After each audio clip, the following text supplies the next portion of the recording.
Hi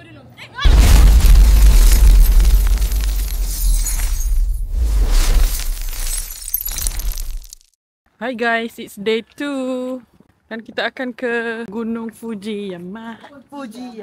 Puncak Himalaya. Pagi dari Tokyo. Hari ni bermulalah episod 3 Geng Jalan-Jalan Rentan. Pukul 7 pagi, kami semua dah siap sedia keluar dari Airbnb, berjalan menuju ke shuttle van yang akan bawa kami ke Mount Fuji.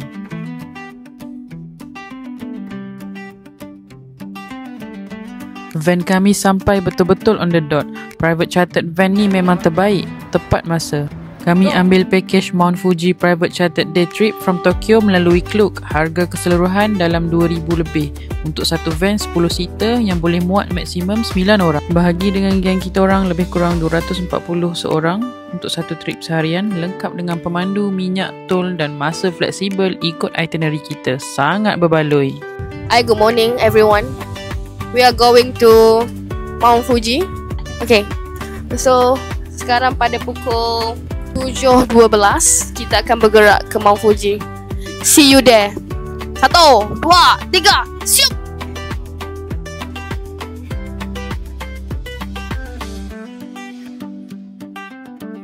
Masuk je dalam van, suasana 5 minit pertama masih meriah. Ada yang sambung makeup, ada yang rakam video dan ada yang layan perasaan. Tapi highlight paling awal pagi ni, Fahmi, dia tiba-tiba pula tunjuk hidden skill dia, cakap Jepun dengan abang driver.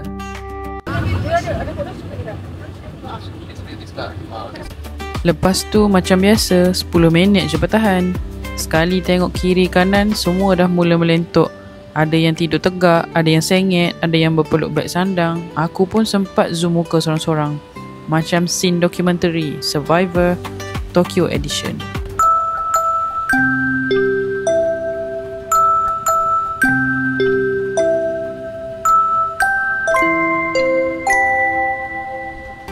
Perjalanan dari Kamikitazawa ke destinasi pertama, Lawson Mount Fuji, mengambil masa lebih kurang 1 jam 45 minit bergantung pada trafik.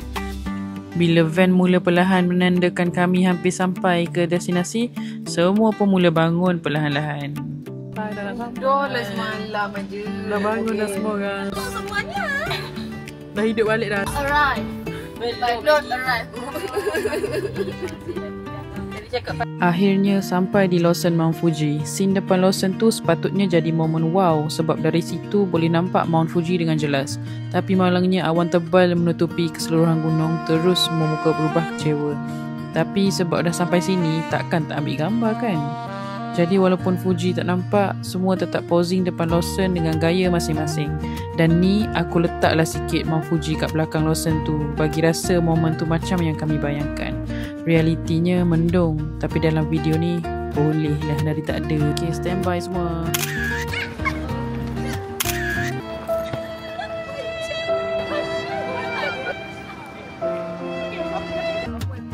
Apa perasaan tak nampak Gunung Fuji? Kita tak kecewa tapi tunggu nak destination.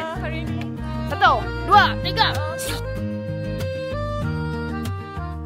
Lepas sesi Lawson tu, kami pun terus berlalu ke destinasi seterusnya, kawasan yang tengah viral dekat TikTok. Ada satu kedai makan ni dipanggil Kedai Nenek yang terkenal dengan makanan Jepun halal. Kedai ni sebenarnya terletak di kawasan Lake Saiko, salah satu daripada 5 tasik terkenal yang mengelilingi Gunung Fuji. Dikenali juga sebagai Fuji Five Lakes, Fuji Goko.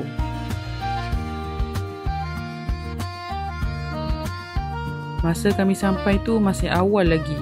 Kebanyakan kedai termasuk Kedai Nenek ni buka pukul 10 pagi. Jadi kami ambil masa untuk jalan-jalan dulu sekitar kawasan ni, ambil gambar dan nikmati udara segar. Walaupun Kedai Nenek ni terkenal sebab ada nenek Jepun yang ramah layan pelanggan, kali ni neneknya tak ada, tapi tetap menarik sebab suasana kampung Jepun tu kuat terasa. Dan makanan di sini memang dijamin halal. Sebab itulah ramai pelancong Muslim datang singgah bila ke Lake Saiko ni. Guys, we are at Kedai Nenek Kaya. Kedai Nenek Kaya.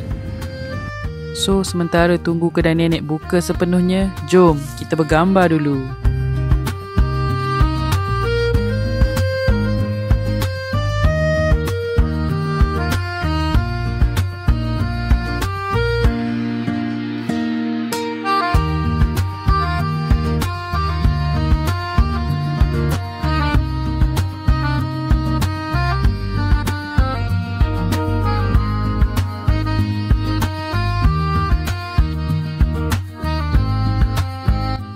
Selesai sesi bergambar yang penuh gaya tadi, kami pun berjalan semula ke kedai nenek.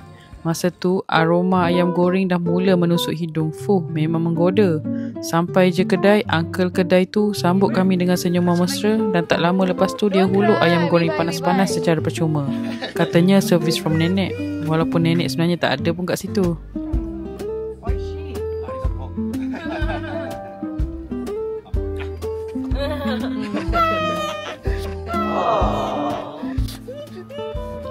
Kita tengah lepak depan kedai nenek ni, tiba-tiba diberi ayam. Dia ketul. Sudah. Kenapa tak? Aku perasan ada tradisi comel dekat kedai nenek. Setiap kali pelancong Malaysia datang, biasanya diorang akan tinggalkan nota ataupun ucapan. How's the chicken? Mantap. It tastes garlicky, it's oily, it's crunchy. Exactly what the fried chicken should be. How's the chicken, babe? Habis aku punya. So moist. Looks.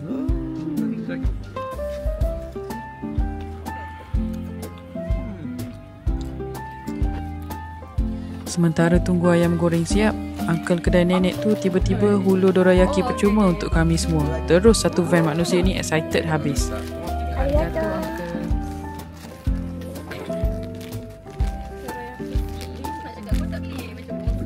Kata saya masak.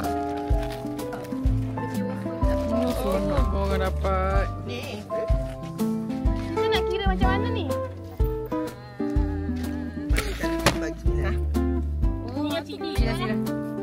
Makan ayam je kat sini. Kita makan ayam je.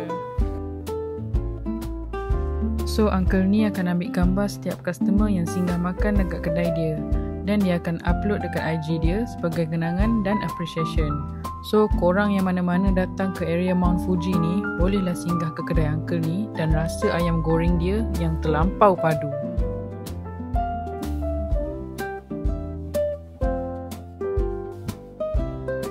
Seterusnya, kami plan nak brunch terus di kedai sebelah. Tapi sayang, bila tanya, mostly buka pukul 11 pagi pula.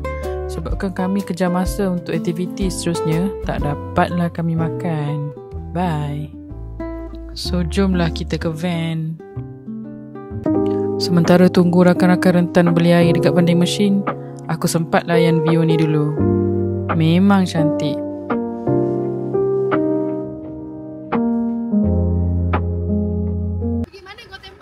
Bertembak. Tak makan. Tak makan. Cuy, kalau Oshino tu pun dia ada street food juga. Makan kat Oshino lah, yang mana sempat kita grab lah. Duduk kat Jepun, air kosong. Hari-hari tau. Dia akan minum air kosong kat Malaysia kalau dah rasa nak mati je. Itu dah pasal je tu. Sampai nak jadi bodoh macam tu. Boleh kalau nak jadi bodoh Dia macam ada tu. berbuat part 1 Oh, dia. Big size guys. Drink outside ah. Saya dah minum separuh. Tapi dia tak terima Kenapa rasa. tak? Kenapa tak? Kita tak minum lagi. Kita tak minum. Dalam pada shop membeli air dekat vending machine tu, katanya ada yang terbeli air yang tak halal. Yang terbeli tu okey lagi. Yang dah beli dan terminum tu, apa cerita? Asha tak bagi? Asha nanti bagi kat Kak Mili. Apa yang tak halal tak faham.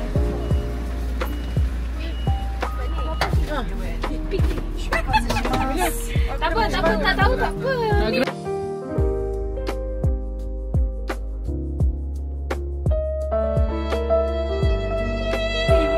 Kau buat kali kedua. Oh, Mayu tu kan? Oh, yang mana kan? Mana tak tahu kan? Ni. Kau tembak lah sekali. Tak, sekarang Oshino Hakai. Oh, Hakai. Okey. Oshino Hakai, yang manakah? Lepas tu kau tembak. Benar pula. Okay, kita ke mana ni? Guys, kita dekat Nak tanya takut. Wah, Hinokoso. Oeno kosong. Oh, apa nama tempat dia awak? Oshino. Jadi, kami ke destinasi seterusnya iaitu Oshino Hakai. Salah satu tempat wajib singgah kalau korang ke kawasan Mount Fuji. Tujuan kami ke sini mestilah nak cari view Gunung Fuji yang ikonik tu. Macam biasa, sebelum mula sesuatu, kita layan dulu geng rentan ni merentan. Saku gacha. Kita refill mana patut dulu. Refill mana patut. Apa perasaan setelah meminum air yang mengandungi BABI? Ampunkanlah aku, terimalah taubatku. Selesai jam rentan, kami pun melangkah masuk ke perkampungan tradisional Oshinohakai. Waktu kami pergi ni, suasana agak padat. Ramai pelancong dari pelbagai negara. So, kat sinilah sepatutnya view Mount Fuji tu. Tapi sayang, waktu kami pergi memang tak nampak. Jadi Oshinohakai ni sebenarnya satu perkampungan kecil yang terletak di antara Tasik Kawaguchiko dan Tasik Yamanakako, dan ia terkenal dengan 8 kolam semula jadi yang terbentuk daripada saliran air salji cair dari Gunung Fuji. Airnya sangat jernih sampai boleh nampak batu dan ikan di dasar. Jadi tak hairanlah kawasan ni diiktiraf sebagai Natural Monument of Japan. Masa kami datang ni memang agak padat dengan pelancong, terutama dekat spot utama kolam dan jambatan kayu. Semua orang nak ambil gambar walaupun tak nampak pun view Mount Fuji tu. Tengah syok jalan-jalan sekitar situ, tiba-tiba kami nampak satu pemandangan yang agak menarik dan jarang orang dapat tengok secara langsung. Dekat tengah-tengah kolam yang jernih tu, ada beberapa orang penyelam lengkap dengan full diving suit tengah menyelam untuk membersihkan dasar kolam. Rupanya aktiviti itu memang dijalankan secara berkala oleh pihak pengurusan tempatan untuk menjaga kebersihan dan keaslian kolam Wakuike ni. Sebab kolam ni adalah salah satu daripada 8 kolam semula jadi Oshinohake yang diiktiraf oleh UNESCO sebagai tapak warisan dunia. Yang menariknya, bila penyelam tu naik semula ke permukaan, kami nampak berbaldi-baldi penuh dengan shilling yang dikutip dari dasar kolam. Ramai pelancong sebenarnya tanpa sedar membuang shilling ke dalam air sambil buat hajat. Tapi tindakan tu boleh menjejaskan ekosistem semula jadi kolam yang sensitif. Sebab tu setiap beberapa minggu, penyelam khas akan ditugaskan untuk mengutip semua shilling-shilling tu dan memastikan air kekal bersih dan jernih. Menarik kan? Tengok betapa telitinya mereka menjaga tempat ni, bukan sekadar tarikan pelancong tapi sebagai simbol kesucian dan warisan alam Gunung Fuji yang dihormati oleh masyarakat Jepun sejak berabad lamanya. Tengok ramai kat buang shilling kat situ. Sepanjang laluan, kiri kanan penuh dengan rumah kayu tradisional dan juga gerai-gerai makanan ringan seperti buah-buahan, takoyaki, dan ada juga sudut-sudut kecil yang cantik untuk ambil gambar. Sampel. Nak, boleh? Dah. Nanti balik lah. Dah, Nanti nak jalan balik. Tak. Lain sikit. Tadi kanci kan. Tak kanci. Arigato. Gozaimasu. Babe, your best friend. Babe, best friend. Your best friend. Oh, lagi. Kiri kanan jalan memang penuh dengan gerai-gerai tempatan yang menjual barangan tradisional Jepun. Tempat ni memang sesuai untuk pelancong yang nak beli cenderamata unik hasil tangan masyarakat tempatan. Jadi kalau korang datang ke Oshinohake, jangan terus ke kolam je. Luangkan masa untuk singgah di gerai-gerai kecil ni sebab di sinilah keaslian budaya Jepun masih hidup. Okeylah, seterusnya masa untuk jajan. Takoyaki? Octopus.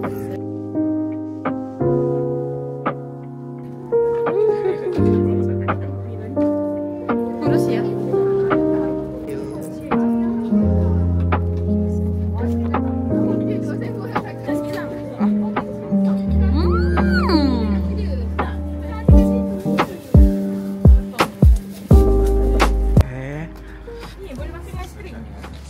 So, what do you feel? What do you say? Lain lah. Okay. Daripada Malaysia. Lain kan? Sotong dia besar. Rasa satu tentakel dia letak dalam ni. Dia punya kelembutan dia, softener dia,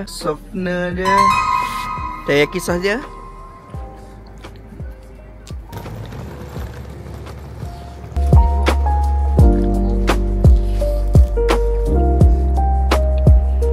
So kita kena hantar balik sampah ni kat kedai dia. Lepas kenyang dengan takoyaki tadi, kami teruskan lagi pusing-pusing sekitar Oshinohake.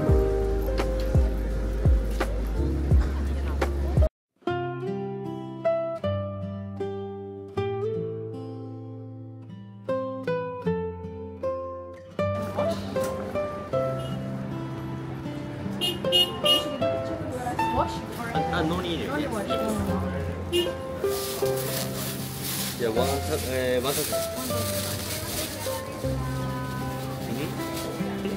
Okay, thank you. Arigato. Kapan hari ini? Beli benda sihat je guys. Dah tua, tak boleh beli mengarut sangat. Lain tak ada duit. Dan di puncak kemiskinan, kesihatan juga merupakan... Lepas puas berjalan dan menikmati suasana di Oshinohake, kami pun perlahan-lahan mengatur langkah untuk ke destinasi yang seterusnya. Dari setiap sudut, pemandangan di Oshinohake ni memang cantik. Rumah tradisional Jepun, bunga liar yang tumbuh di tepi laluan, dan aliran air jernih dari Gunung Fuji yang mengalir perlahan di bawah jambatan kayu kecil. Semua ni memang nampak macam postcard hidup. Arwana dengan Arapaima. Destinasi seterusnya, Lake Yamanaka, salah satu daripada 5 tasik utama di sekitar Gunung Fuji dan juga tasik terbesar di antara kesemuanya. Terletak kira-kira 13 km daripada Oshinohake, perjalanan ke sini mengambil masa lebih kurang 20 minit sahaja dengan van. Lake Yamanaka ni terkenal dengan pot bergambar paling ikonik sebab kalau cuaca mengizinkan, dari sini memang nampak jelas Gunung Fuji tersegap indah di hadapan tasik. Sayangnya masa kami sampai, masih tak ada lagi Gunung Fuji. Tapi geng jalan-jalan rentan tetap tak lepaskan peluang untuk posing. Jadi jom kita layan dulu pelbagai jenis posing geng rentan di Lake Yamanaka.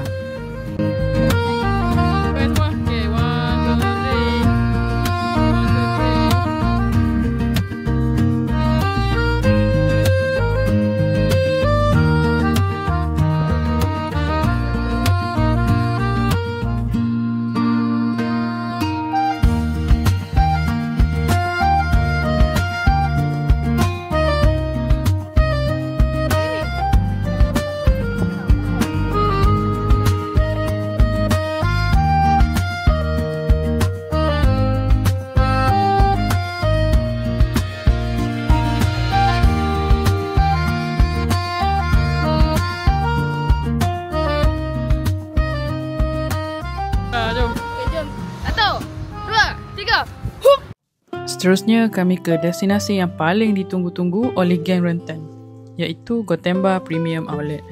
Gotemba ni salah satu shopping outlet yang terbesar di Jepun. Jom kita cuba dulu jus orange di Gotemba. Kita nak cuba air orange. How to use machine. So number 1, 600 yen, 1 cup. Shilling. Okay, 500. 400. Okay. And then step 1 done. Oh, baru 500. Tadi kan dah masuk. Kena tunggu agaknya. Okay. Okay. Okay. Okay. Ni. Kak. Tak sejuk? Try.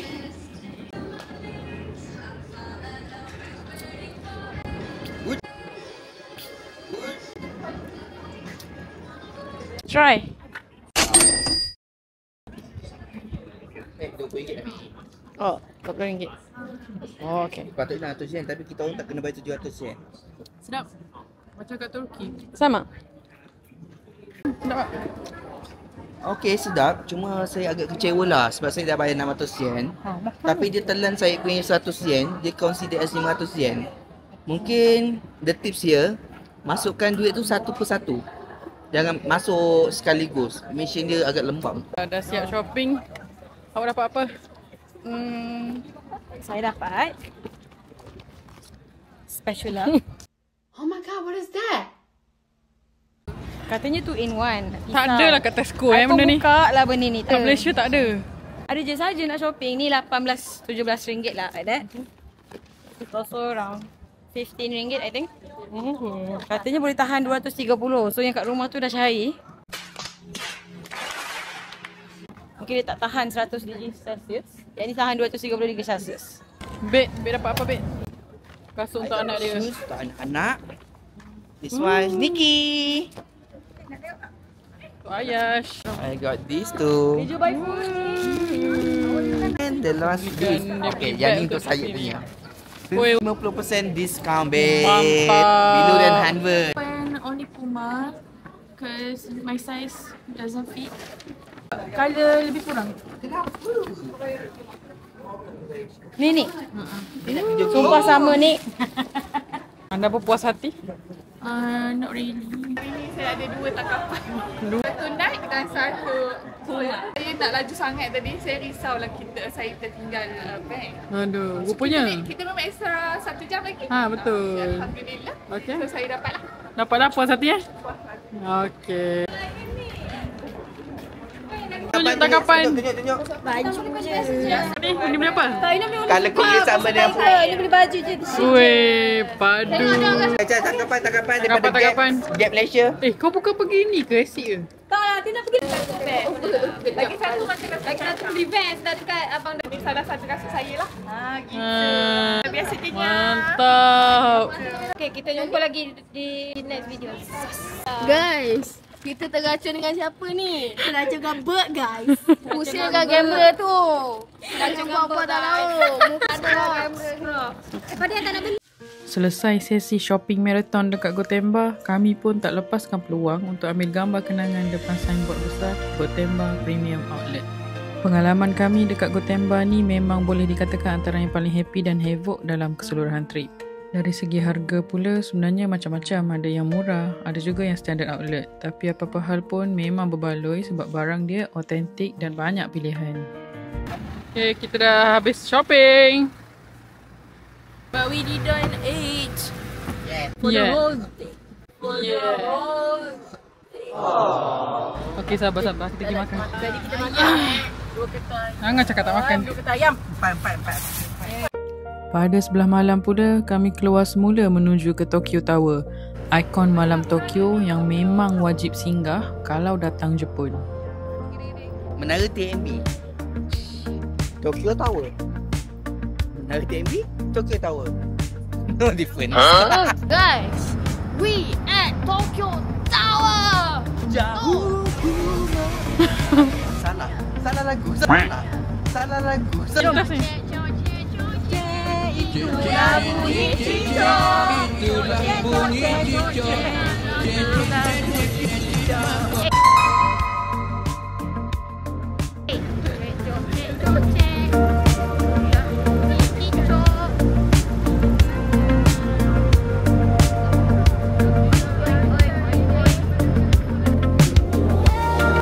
Tengah jalan-jalan tu, kami nampak ada car show spontan dekat tepi jalan. Kereta-kereta sport Jepun tengah drift dan rev engine macam dalam filem Fast and Furious Tokyo Drift.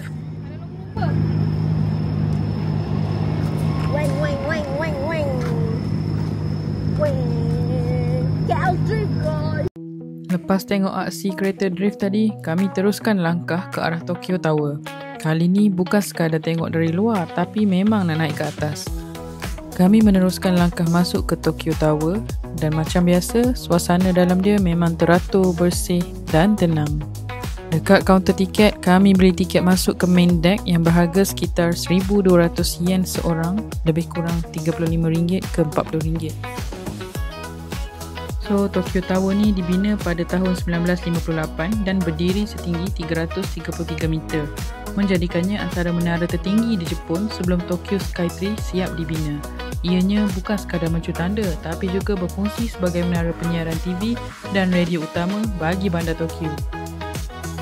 Menariknya, struktur Tokyo Tower ni diinspirasikan daripada Eiffel Tower di Paris, tapi dibuat lebih tinggi dan lebih ringan. Apa yang ramai tak tahu, besi yang digunakan untuk bina menara ni datang daripada kereta-kereta tentera Amerika yang musnah semasa Perang Korea. Jadi secara simboliknya, Tokyo Tower ni melambangkan kebangkitan semula Jepun selepas perang, tanda semangat membina semula negara dengan penuh kekuatan dan harapan baru. Sepanjang laluan menuju ke lift, suasana dia penuh dengan pameran interaktif dan panel informasi. Ada yang tunjuk proses pembinaan Tokyo Tower, blueprint asal, gambar jurutera lama dan fakta-fakta menarik tentang struktur besi ini.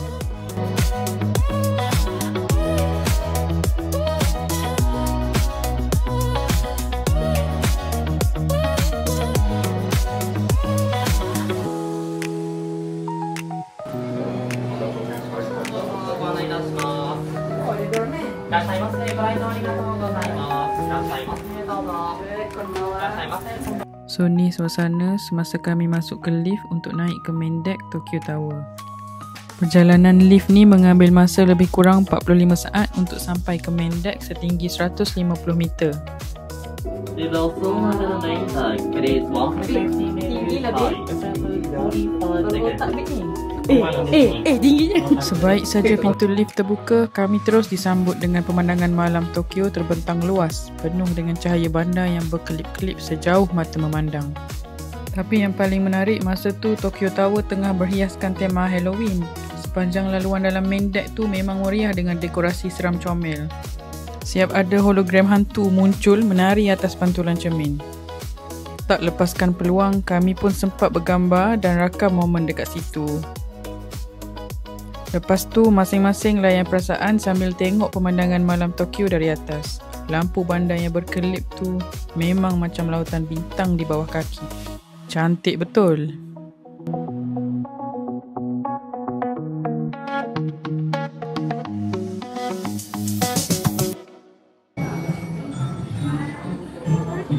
Nak ulas sikit kita punya Tokyo Tower. View at night sangat cantik, terutamanya di belakang. Terlalu cantik. Malam memang cantik lah.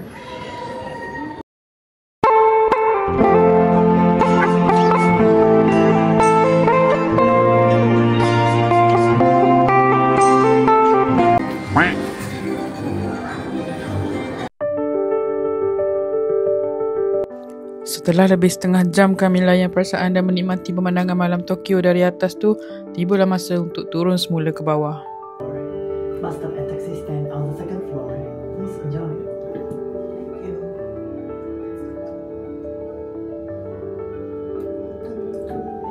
Same like Eiffel Tower, right? Yeah, Same. but it's a little bit higher. Oh yeah. About 20 meters. Sebaik saja pintu lift terbuka, kami terus disambut dengan kedai merchandise Tokyo Tower yang penuh dengan cenderamata comel.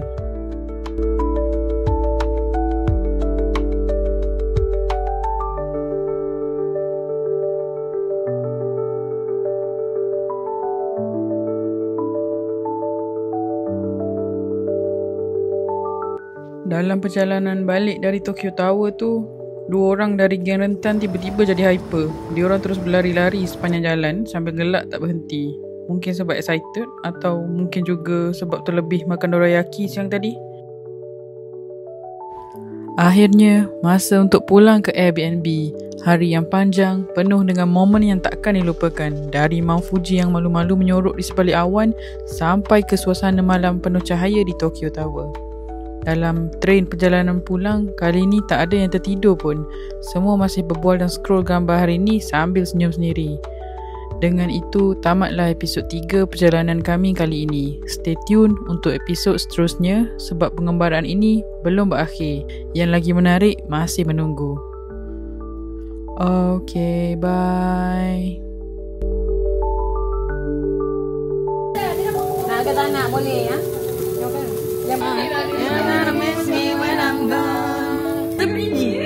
Mana? Dengar je. Oh, lo?